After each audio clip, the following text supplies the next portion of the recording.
You've landed inside the bubble with Harli G, a podcast for the superwoman.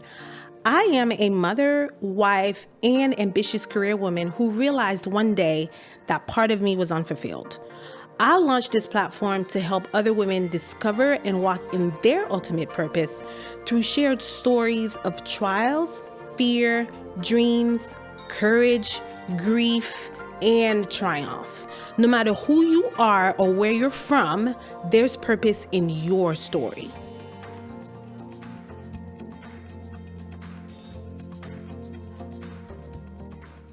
This episode is brought to you by Farmers Insurance. When was the last time you reviewed your insurance policy? So it's been a while, huh? Well, no worries. My friends at the Austin Brummett Agency would love to hear from you and provide you with some amazing rates. Give them a call at 678-402-8262 or email them at abrummett@farmersagent.com. Insiders, Inside the Bubble with Harli G is now sponsored by BetterHelp. As a partner of this episode, listeners can access the BetterHelp link located in the show notes to receive 10% off your first month of therapy with BetterHelp and get matched with a therapist who will listen and help. Go to BetterHelp, that is betterhelp.com/inside-the-bubble, the link to get started. Thinking about buying a car but dreading the process? Enter Car Official, where we're changing the game. At Car Official, we believe car buying should be transparent, informative, and yes, even enjoyable. Our experts are here to guide you, provide you clear information and honest advice. No jargon, no pressure, just a helping hand every step of the way. Whether it's understanding financing options, getting clarity on fees, or simply finding the perfect car for your needs, we've got you covered.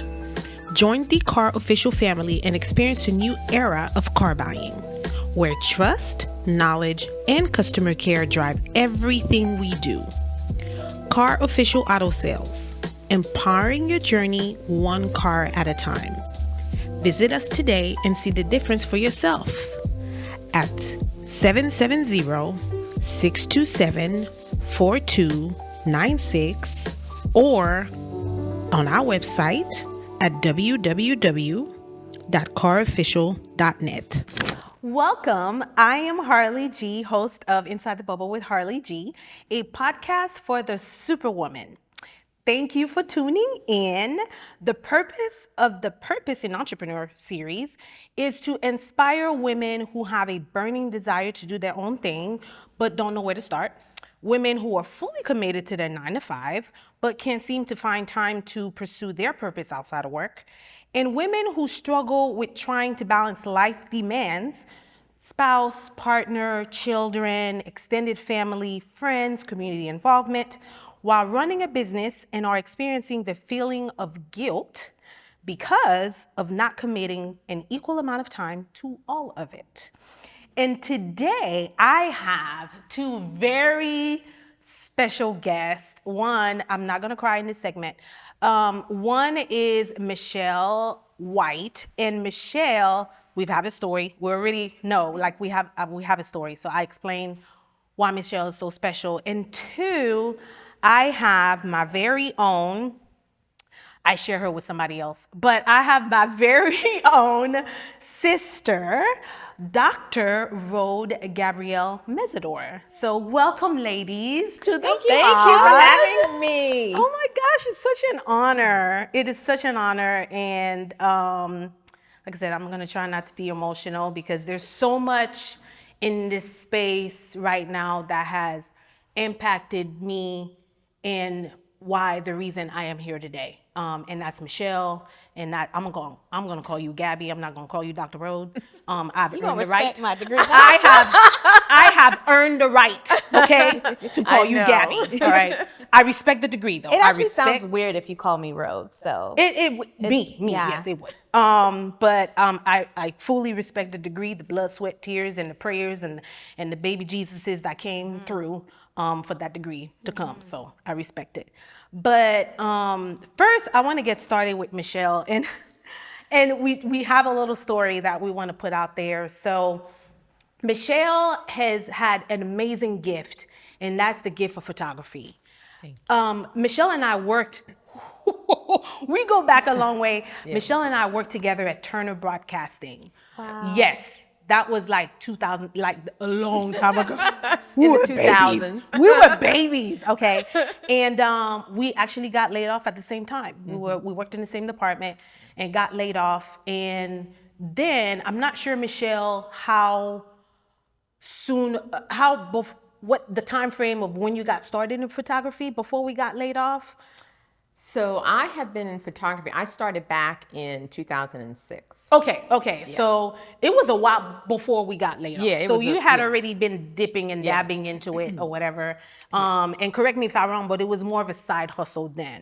Yeah, it was. Okay. And I was building. It was a very much burning passion that I had, because I've always taken pictures. I've always had a love of pictures. I used to have my original camera that I bought years and years ago was a film Canon. Film camera, and I just loved taking pictures, and then it was stolen one day. Yeah, somebody actually stole my camera, so I'm sorry. I didn't. I'm sorry, your camera got stolen. So it kind of waned for a little bit, and it was rekindled when digital started to come on the scene. Right. And I've got a digital camera as a gift, and so it kind of started from there. So I always say that with purpose, there's always been breadcrumbs along the way. And I kind of feel like in that situation, that's what happened, right? Yeah. You can't run from it. And so Michelle and I got laid off at the same time, and I knew that Michelle was doing the photography thing. And it was right after we got laid off, like within a year or so, I was into my fitness journey then, and I was like, that's when you got into it, not at birth, not like at birth, coming out working out with baby weight. Right? But I was like really intense. I'm talking about like I went on my body fat then was 6%. Like it was unhealthy. Jealous. Yeah, exactly. Oh well, it was unhealthy. But I went on this fitness journey, got like competition ready, and then I was like, Michelle, I want you to take pictures of me, right? And she was like, well, I'm working on my portfolio, so this will be a little bit different, so I'll do it, And this was before you branded into specifically, because you went into wedding photography. Initially I was in weddings, yep. And so she took amazing pictures of me, and you remember that shit? Yes, and one of those pictures became what is my Facebook personal profile now. The black dress it's that picture. Yes, it is from there. Oh, wow. She took amazing photography, and I was like, wow, like she really has a gift and an eye for pictures. And kept in touch with Michelle, followed her on Instagram, saw how she branched into wedding photography specifically, and then kind of started to see the evolution into you going into branding. And fast forward to pandemic, I was like, I'm gonna start my own business. I always wanted to start my own fitness line, clothes line, right? Yeah. And so I was like, I'm gonna do it. So I called Michelle because I was like, I had no idea what the heck I was doing. So I called Michelle and I was like, Michelle, I want you to do a branding photography session for me because it's that simple. And Michelle was like, I didn't do all of that. She didn't laugh out loud, but I know what was going on inside. No. I know what she was going on. Michelle, tell us what was going on when I called you and said that. Well, you booked a call with me. I was very excited to hear about your venture and what you were doing. So we get on the call and no answers. I started to ask you a couple questions. and I had no answers. I had after no direction. Our conversation, I said, well, like who's your target audience? What's your message? So what are you trying to do, Harli? And I had, and I was just like, I don't know, like, can't you just take pictures of me? And she was like, no, it's not that simple. No. Yeah. And so Michelle was the reason why I went back and I was like, well, dang. Like, and I started thinking about it and thinking about it and thinking about it. And while I thought going into the area of having my own clothing line, but that wasn't what I was called to do. And as I started thinking about that idea, I started honing in on my core values. Yeah. And once I honed in on my core values with the help of my business manager, some personal growth things that I was doing, I honed in on my core values and I realized I want to do something that represents those core values every day. So whatever entrepreneurship journey I'm about to embark on, it needs to incorporate those core values. Mm-hmm. And as I thought about it, I was like, I love stories. I love hearing where people have come from. I love having conversations with them. I love knowing what their journey looks like. Yeah. And I also because I was on my own purpose journey, I wanted to know where they were on that journey. And I was like, I'm gonna start a podcast. So fast forward to me starting a podcast, going on that journey. So I called Michelle. You know, that was like 2 years ago. Called Michelle and I said, Michelle, I want you to do a birthday shoot. And she was like, okay. And so she asked me those questions again. And this time I was ready. Yay. I had the answers. I knew who my core audience was. I knew what I was gonna do with the pictures. I knew what the purpose of the pictures were gonna be. I knew like I had the answers, but it took years from that original conversation for me to get to where I am. And that's because Michelle initially asked me those questions. Mm-hmm.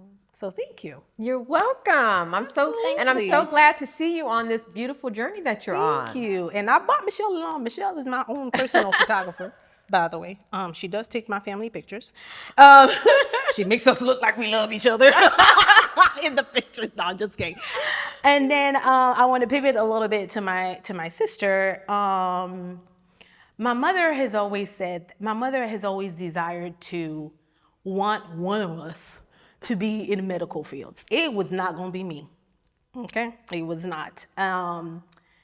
And I've always seen my sister as someone who was just like, my gosh, she's just so, what's the word I'm looking for?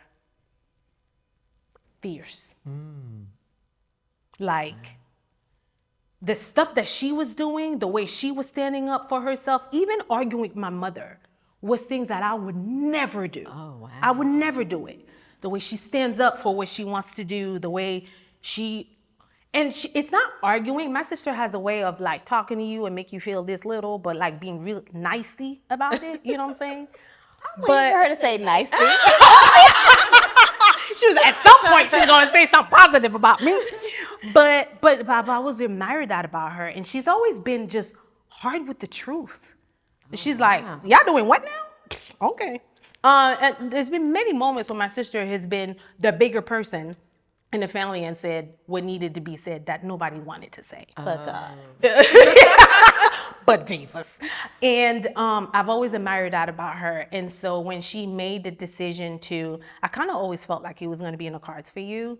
But when you made the decision to pursue medical, I was just kind of like, well, she's not going to fail. And I know her journey, and she makes it look so seamless. She was here in Atlanta getting her PhD. She was studying so hard. And she was like, oh my gosh, I studied so hard. I don't know if I'm going to pass. And I'm sitting here like, what are you talking about? She was making grades so high that the teacher had to grade on a curve. What? Gabby. And I don't think I've ever really told you how much I look up to you, even though you are the baby. But I don't think I've ever told you that. So this is me publicly speaking that. This is 5-minute lashes. Like they're about to come off. Like, did you just say 5-minute lashes? My mom would always tell me, because she was in the medical field and she had a stethoscope, I always wanted to play with it. So anytime she brought it home, she'll be like, it wouldn't be in her bag because I would steal it and go play with my baby dolls or do whatever. But I remember always telling her, I remember age 4, I'm gonna be a doctor. Like I just knew, like I would see babies and I would just be like, I'm going to be a baby doctor. I already knew. Didn't really know the education for it. Right. But I was like, yeah, that's what I want to do. And I remember there was a teacher. I took ESOL. I took ESOL for like 5 years because my older sisters, when we came from Canada, they spoke English, they could read. I could not. So I was in ESOL, and I remember a teacher, because ESOL in Miami was predominantly Spanish. I spoke French, so she couldn't translate or help me. Oh, okay. And I remember the teacher saying, well, you're stupid, because I couldn't keep up with the kids, and it stuck with me for so long that I was just like, well, I don't know if I can be a doctor because I'm not as smart as. And that stuck with me until eventually I just said, I'm just going to go for it. And I said, okay, God, I'm going to apply. And if it's not meant to be, don't let me get in. And I was like, okay, God, I got it in. So you gonna help me out, right? Exactly. What do I do now? Yes. And I think with the passion and just determination, I knew that, I knew it took me longer to catch things. So when some of my friends would start studying, 2 days before, I would start a week before, which kind of sucked because I didn't party. I didn't, come hang out because I'm like, I need to own this. And the program is intense. And when you look in the program, there aren't many minorities. Harli was there at graduation. I was the only person of color that graduated on time. Everybody else still graduating, but some were delayed, but not on time. Some dropped out, some failed out. And I don't know, I just feel like I got to do it for my people. Like, wow. I came from an HBCU, and they just really didn't know, where's Bethune-Cookman, or where is that? They had their Gators, their Penn State, and they're like, oh, Cookman. Where is that? And I'm a Florida girl, I'm a Miami girl, I like pink, I like loud colors, I wear heels in Atlanta. Everybody else was wearing flip-flops, and here I am with my heels, like Harli, clicking and clacking. And, they're like, hi, I'm your doctor. And they're like, are you? Listen. So I don't know, prayer, lots of prayer, and somehow not believing what people, told me about myself, but I just said, okay, if I say I'm gonna do something, I'm gonna do it. And I told myself, whatever you do, don't ever fail yourself. Even if the outcome is not what you want, you tried, so therefore you didn't fail. Very good. So, ladies, I want you to say a little bit, tell the listeners a little bit about your business and what you do. I just kind of went into it. But Michelle, tell us about what you do in your business. So I'm Michelle, and my business is Michelle Davina Photography. I'm a branding photographer, initially starting out as a wedding photographer. And I still love weddings, but I love branding so much as well. And I service entrepreneurs, creatives, corporate professionals, small business owners, really helping them to tell their story, really helping them to stand out. Because we all have a story. We all are brands, whether we want to believe that or not. And so how do we want to tell that story? How do we want to stand out and really be just our real self? A lot of times people feel like they have to be so perfect and just so, exact. But in this day and age, we're very much imperfect, and that's okay, because it's our uniqueness that makes us all so very special, and telling that story is what I really enjoy doing. So that's what I do. Tell her to photography. Yes, I love it. Doctor? So the name of my business is Rhode2Wellness Family Chiropractic. I think my mother knew something I didn't, because she called me Rhode, R-H-O-D-E, no S. Like Rhode Island. Yes, like Rhodes Scholar. I like to tell them think smart. Oh, okay. And I have a chiropractic in Orlando, Florida. What sets my practice apart is we offer mobile, and we offer a brick and mortar. So started off mobile, getting out of someone else's, and grew more into a brick and mortar. I would say majority of my practice is pediatrics, prenatal, and sports. You talked about, not listening to the scenario of people telling you that you weren't going to be good enough, or the teacher calling you, stupid or whatever. Why is it so important for manifestation as you are an entrepreneur? I think the first year that I did a vision board, I had a friend, Kim, a group of girls are like, we're going to do a vision board. I had never done a vision board before, but I would journal. I would write, I want this house and this dog and that car. I would just write it down. But she was like, let's do a vision board. And knowing myself now, I'm visual. Clearly, I work with my hands. Medical is visual. So I think seeing it every day, and soon as I wake up, I have my I am affirmations like right here. Like I wrote them all down on my dresser. And I have a vision board in the office. I have a vision board at home. I have stuff that I wrote on the mirrors, like in my personal bathroom. But it's just every day you walk out and when you leave the door, you're going to have everyone telling you what you're not. And it was easy for me to remember the child who remembered that. So I started pouring into myself what I am. Whether someone told me that or not, I wanted to make sure that I always told myself. So whether it's saying the affirmations or setting a goal, seeing it for me became more real, like more obtainable, because I could see what that looked like.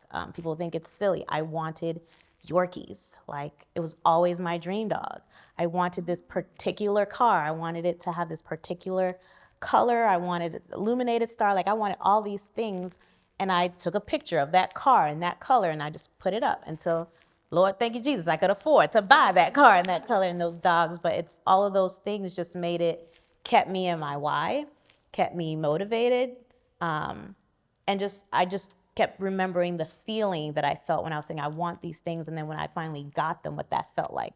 So from that moment on, every year I did a vision board. I went to the Olympics as one of their doctors. I was still a student when I put it on my vision board, and we watched the game and I was like, next Olympics, I'm gonna be there.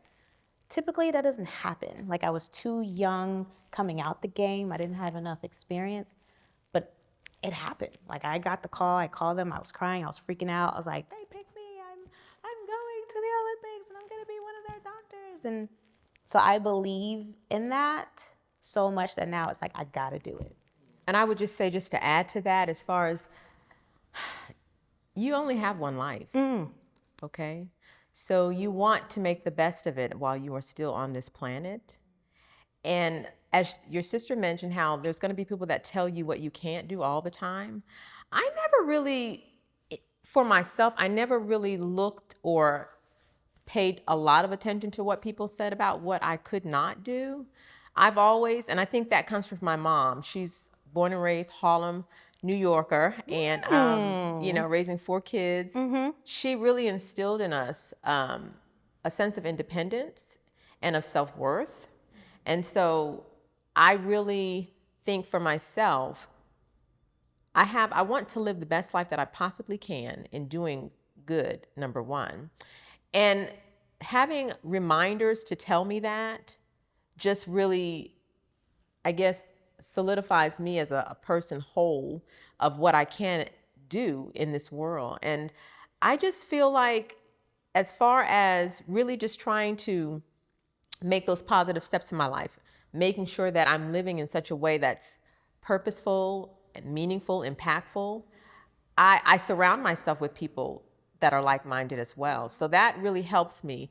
And then, when I may tend to get down, I do a lot of reading, especially, and I know this might sound cliche, but the scriptures. I would refer, because we have Bible characters that we can relate to in those scriptures that have gone through so much adversity and so many different things. And so those are the kinds of things that really help me to stay focused and help in my entrepreneurship. You mentioned surrounding yourself with the right individuals, right? So as we know, when you walking on that journey to purpose and you're in entrepreneurship, it matters who's around you. It matters who's coming along with you on this journey. It matters the people that you're surrounding yourself with, right? What does that community, that support system look like for each of you? Well, for me, when I started the journey into photography, I did as much research as I could because I wanted to try to connect with others in that field, of course. And I this was way before the internet was really, I mean, you have the social media stuff. Yes. The internet was on. Right. We had the internet, but I'm just saying. Yes. I had to Google, I would even Google like photographers, like female photographers that I see their work and I admire, that I would want to connect with. And to this day, I still have relationships with those photographers that I've connected to, that I've Googled or researched or whatever. Joining, maybe some different organizations. I'm a part of an organization here in Atlanta called PPA. They're a global organization for photographers. And then just different groups. Like Facebook has a plethora of different groups that you can join. But just really making personal connections with those in the photography community.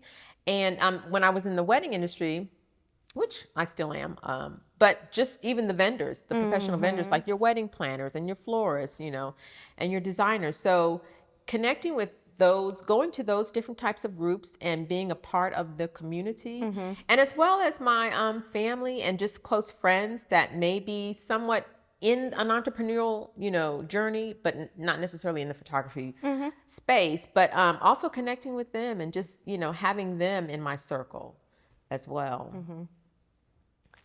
I have to say my girls, my girl squad, but a lot of them see me a lot of times, as an entrepreneur, sometimes you get overwhelmed. And whether that's school, they just always understood. And whenever I would get overwhelmed, they would say, encourage me. Or if I would, fade to black a little bit. Fade to black. Because I'm studying, they'll be like, girl, we know. So I would feel bad because I'm like, oh my God, I missed another baby shower. I missed a girls' trip. And they'll be like, girl, it's not the time for that. And when when I'm able to come back, it's like I didn't miss a beat, or they just send me scriptures. When I had gotten certain jobs, or they would just, send me flowers, or just encouraging words, or just even the support of just reposting something from my business page or just referring someone. It's powerful when it's like, okay, I believe in me, but surrounding people, they start to see my heart. And I think that spills over. Your friends that I call it trauma bonding, the friends that you went through that way. Like, you remember we were studying for that test. And yes, but that was real. And like Vienna 39-cent cheeseburger day because we couldn't afford nothing. Like, it's real, but it's like they're there for you. And even in that entrepreneurial spirit, as you shift, because it's the same group, we kind of understand what we're trying to do. You have questions, and we don't know. No one in my family, is an entrepreneur. So I want to start a business. I don't know nothing. So it's tapping into that person and being like, yo, who did you use for taxes? What did you write on this form? Yeah. Where did you find that information? And them just being great friends that they would not gatekeep, and they would share that information openly with me. It just meant a lot, and just Harli is mom. Her nickname is Mama. A lot of y'all don't know that. Listen, the listeners don't need to know all that. They're in the bubble. They're They really in the bubble. don't. Okay. But Harli, and just she's always had this ability, whether I was in middle school, high school, whatever. Whenever I'm having a freak out moment, it's something just about her. I don't say it's the mom in her. It's just something about her, because Harli at first, believe it or not, didn't want any kids. What? Yes, honey. She was like, me and Stanley, we gonna live life. And now she has more. Like, look at God. God was like, okay. Clearly, it was not in the cards for me. But she's such a nurturer in that moment. Even when she has her own freakouts, like, I would be like, oh my God, girl, I don't know what I'm gonna do. And she's like, and that's okay. And she's like, and breathe and own it. And just like her voice in that moment, you're like, yeah. And so I would tap into that. And, afterwards I just would hang up the phone, and, one of my best friends, Chiana, she'll be like, I'm gonna give you a day to have a pity party. But tomorrow, we getting back. Yeah. It's on. Get on your Zoom. So just that circle of friends and family and support, and social media sometimes, because I might just post something and just somebody the commenting. love, it's just like, wow, they do see me. They do. This is not in vain. Right. So those are beautiful moments that kind of just carry through. Yeah. Thank you. I appreciate hearing that, because I often feel that I don't keep it. I'm like, the house is on fire. I don't feel that way. But I think that even that's a learned trait for me that I can actually attribute to my 9 to 5. Being in the HR space, you can't be the one that panics. Right, yeah. You have to be the one that's calm because you have to think about what's the solution here. And sometimes it's 5 seconds that you get, And so I think that's something that I had the opportunity to hone in on and sharpen through the skills that I've learned being in the corporate space, right? But I wouldn't. No, the real Harli is like full on having is a breakdown moment. Absolutely. I actually remember a time when the kids were very young and Gabby lived in Atlanta, and she told me to go ahead and have my Charlotte moment. So Charlotte from Sex and the City, she's a mom, right? And in Sex and the City 2, she goes into the pantry, the closet, she closes the door, and she has a all-out meltdown moment. Wow. And I was just like, okay. Went into a closet, closed the door, had a moment. You can hear the moment. Whatever. And then I was able to dust myself off and keep going. But to know that my community supports my meltdowns means a lot. And you need that, especially when you're in an entrepreneur journey. You need that person who's going to remind you it's okay to have that meltdown. And then you, like your best friend says, you get up, you dust yourself off, and you keep moving. Yeah. So, ladies, we have come to our wild card question segment. Look. Oh my gosh, please Wild don't. card, scary. I know. No, it's not. It is not scary. Okay. Just think about the amazing wise words that you're about to drop on somebody that's listening who needs it. Okay? So think about that. That's my thinking phase. Change it. You're It's like, really? That's the thinking phase? I know you. Okay. You want to go first, Gabby? Pick the card. Do not look at it. Hand it to me. Yeah. See? I knew you were coming. I knew. I could see you coming a mile away. Is it only 4? Yes. Oh, okay. Really, Michelle? Oh, okay. Ha! Like I said, the card picks you. You don't pick it.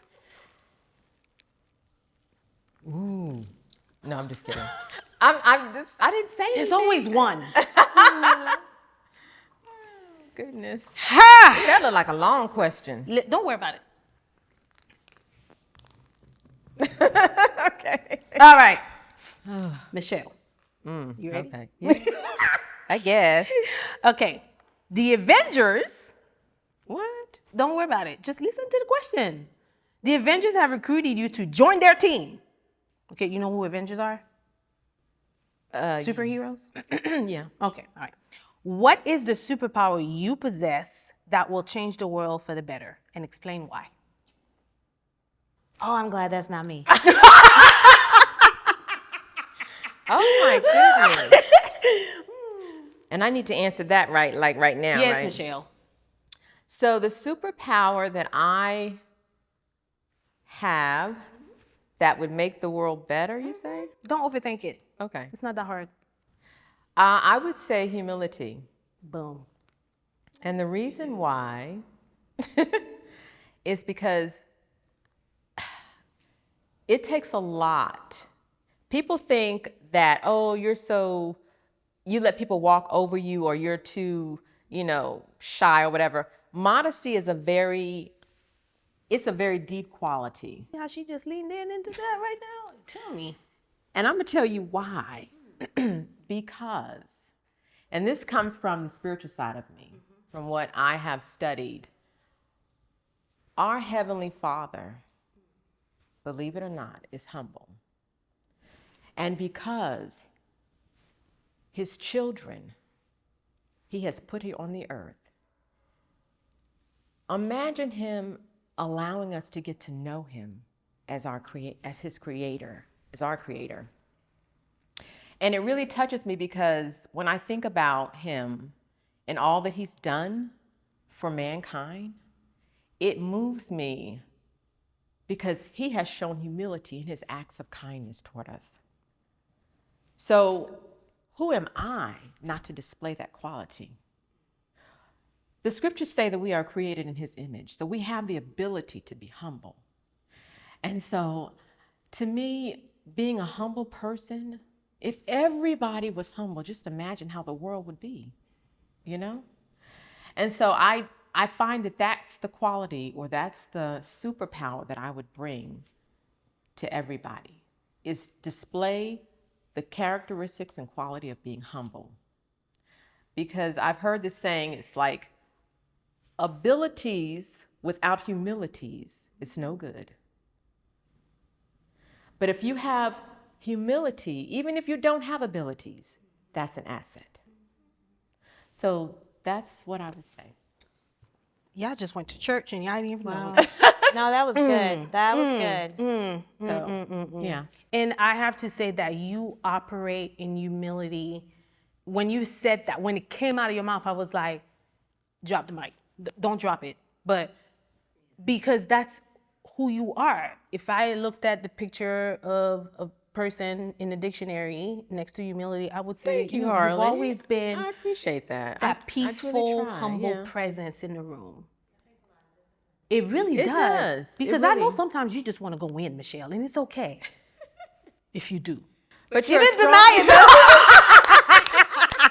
Well, you're a stronger person, you know, if you can develop humility. I mean, it takes we live in a world where everybody's so impatient, everybody's so rude, everybody, you know, it's all about self-absorbing, you know, or just almost narcissistic almost. But it's just, you know, humility is what I think would help tremendously. So that's, I think. That was good. Thank you. Your turn. No pressure. So I have a confession to make. Uh-oh. It didn't matter what question you were going to select because I already have your question. Ooh. You better be glad I'm mic'd. Humility. Look at that. You didn't even know you were going to be Exhibit A. Oh my goodness. Okay. No. Did you know? I know, girl. No, I didn't. Oh, okay, because he was like, I know. But I know what you're feeling right now. It's a good thing y'all sisters. Right. Come on, girl. Okay. You know I'm watching your kids tonight, right? Oh. Listen, they're your niece and your nephews. They're so cute. Remember that. Yes. But I've had the amazing opportunity to watch you grow into. This is supposed to be for Don't you, do it. not Don't me. do it. Right. Don't look at me. Don't you start that. You stronger than this. Okay. Don't do it. You ain't no chump. Wow, she's gonna call me a chump Let's on go. the podcast. Yeah, Let's hear go. that? Insiders, that's not okay. Don't come for me, insider. Don't Go come. ahead. Don't come for her. So I've had an opportunity to watch you grow. I have the honor to call you my sister. That's an honor. And I've seen your journey. And even from a distance, when you thought I wasn't watching, I was watching. And for you to be where you are today, was there a moment when you were just like, I can't do this? Prior to October 14th, 2019, the answer would have been yes. Real fast, yes. And the reason for that is I got sick. I almost lost my sister. Oh, wow. Yeah, I got sick in 2019, unexplained, and I didn't tell my family at first. And I remember when I first called my sisters and I said, don't tell mom and dad, because I knew my parents were in another country and I knew that they would freak out. But I just kept getting sicker. Like no matter, I went to the hospital like 3 times and I was literally I couldn't get out the bed. Like I couldn't roll over. So that's, life had life. Life was lifing prior to that, but nothing hit me harder than that. And I remember I called Lily, our other sister, and I told her, I said, listen, if I die, this is where my will is at. I just kind of just told her where to find it. And I don't remember the exact date. I just remember the 14th I started getting sick, and I had called my best friend. And that was a Sunday. But I told her on a Tuesday I was going to bed. And I remember I said, okay, God, I'm not waking up tomorrow. I already know. And in my head, as I went to bed, I just thought about everything I wanted to do that I just didn't get to do. And people kept telling me, okay, go back to the hospital, go back to the doctors. They want to do a spinal tap. They want to do all of this. And I'm a doctor too. Like, I can think too, but I just was so physically tired.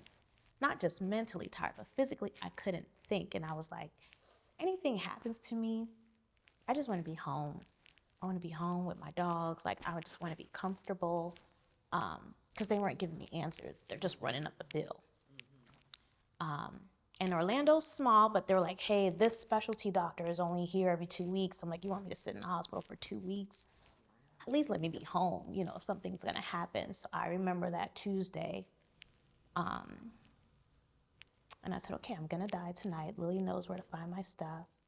And I was like, dang, I didn't even get to have kids. Like, I wanted to open up my own practice.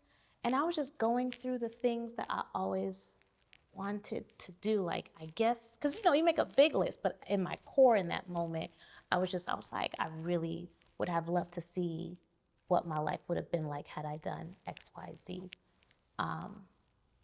And I don't know the time. I just knew that I woke up.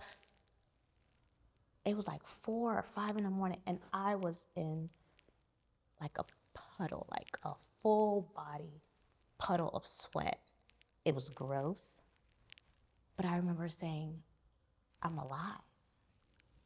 And I wasn't like physically able to move. Like, I remember I had someone at the time, so he was helping me like go take a shower, roll over, like change clothes, and he was still sleeping. So I was waiting for him to wake up. Like, I literally couldn't move until he was like, all right, I'm gonna help you.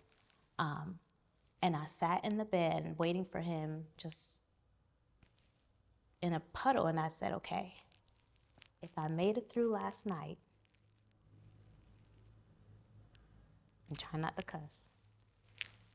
I was like, I can make it through any effing thing life throws at me. It might not feel like it in that moment, but I literally felt like I was at the door of death. And I had made peace with it. So yes, sometimes past 2019, there have been things that have been difficult, but I always measure it back to that moment. I think a big switch in my head just happened. I remember as I started to get stronger and healthier without the help of going back to the doctor and I started my brain, like, okay, what am I putting into my body? How am I moving? How am I, taking taking charge. And I was like, I want to open up a practice. Like, that was the first thing. I worked for someone else and I was comfortable. I was like, it's guaranteed paycheck, yeah, it's benefits, we're good here. But I had always said before that I wanted to have my own. So I started getting stronger, getting healthier, went back to work. And I think I went back to work like on December 6th. So from October 14th to December 6th, I was home. And, God was good. I'm not foolish with my money. So I literally paid every bill on time. I didn't miss a beat because I had saved up, luckily. And like December 12th, I said, this is my 1 month's notice. I'm being kind, but I'm out. And COVID happened. I already gave this man my notice. So I was like, I have to follow it through. I remember I FaceTime Harli. I said, I'm going to these banks and asking, for a business loan. Everybody's denying me because everything is shut down. And I said, it's not the hardest thing I had to face. And I said, I'm going to sponsor myself. I'm going to bank on me. I started like an Amazon list. Okay. And I sent it out to all my friends. And I said, listen, I have supported y'all every baby shower, every wedding, bachelorette, kids selling popcorn. Like, I'm there for you. Be here for me. And I text everyone. I said, even if you buy me some Post-its, a pack of pen, I was like, just support my business. And they did. They showed out. And you still have to do some things, but I watch YouTube videos. I found a space. I learned how to put wood floors. I learned how to change. And I literally was like, okay, I can't afford the contractor because I'm not getting this big business loan. So I did it. Like, I was like, I will learn how to lay down floors. I will learn how to do light fixtures. I couldn't afford a front desk person, and it's still COVID. No one's really working. I will learn to do front desk. I'm watching YouTube videos, still working for someone, and learning how to do everything, but I always compare everything to that time, to that day. And that's just it. So sometimes, Harli's, I've always kind of been blunt, but from then on, when people come to me and I guess they're expecting like, oh my God, it's okay. I'm like, suck it up. Let's go. Because I was always there, but now I've seen, and I always feel the gratitude of the fact that I'm still here. So that would be it. I mean, so I might have moments where I may complain, but I'm a let's go, let's do it. Like, I don't care. I don't care to hear you complain. I don't care how hard it is. Just do it. I really appreciate that. And the fact that you had a measure, you know what I mean? Your story of when you almost died. Everything else is measured against that. That will always be the wall. That's the wall. I just want to say this real quickly before we go to the last question, but I actually remember at that time telling my kids, her niece and nephews, like, because it was around the holiday season. Oh, yeah. And we had actually made plans for the three of us to spend the holidays together. That holiday season was the three sisters were supposed to be together. And I was like, well, I know Gabby's sick and she won't be able to make it. My other sister came. So I remember on the Alexa, we FaceTime Gabby, and the kids were shocked at the way she looked. Mm-hmm. They were like, that's Auntie Gabby? And it became real for them at that moment. So the fact that she's here now, kicking and screaming and being a fierce woman that she is, that is so we are so grateful. So thank you for fighting. Thank you for fighting. I had some reasons why. I know. Right. Yeah. So to close it out, ladies, my last question is, what is next for you in this journey of entrepreneurship, right? You've kind of pivoted, shifted into branding. What does that look like, you taking that to the next level? Well, for me, yes, branding is still shaping out and everything, but I'm going to be adding some additional services to my photography and video being one of them. So I think that, it's inevitable. I mean, do you know, I was researching, and I don't know if it's for us on average, but 3.2 billion images are shared every day. Every day. And 720,000 hours of video every day. That's a lot that we consume, But that's how we connect. Yeah, that's how we bond, exactly. right? like my sister and I are not in the same city. Yeah. So naturally what we're going to do is to connect, to bond, to engage, to socialize. We're going to share pictures. We're going to share videos. But it just speaks to how much that is used. And that's only in, our devices. Yeah.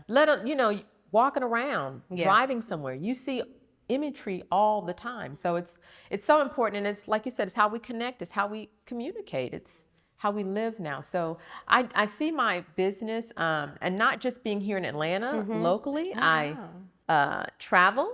So I'm available for travel if people are interested in booking me. Well, for the videography part, I might have a mentor for you. Okay. Okay. But as far as my business, don't worry, Daryl.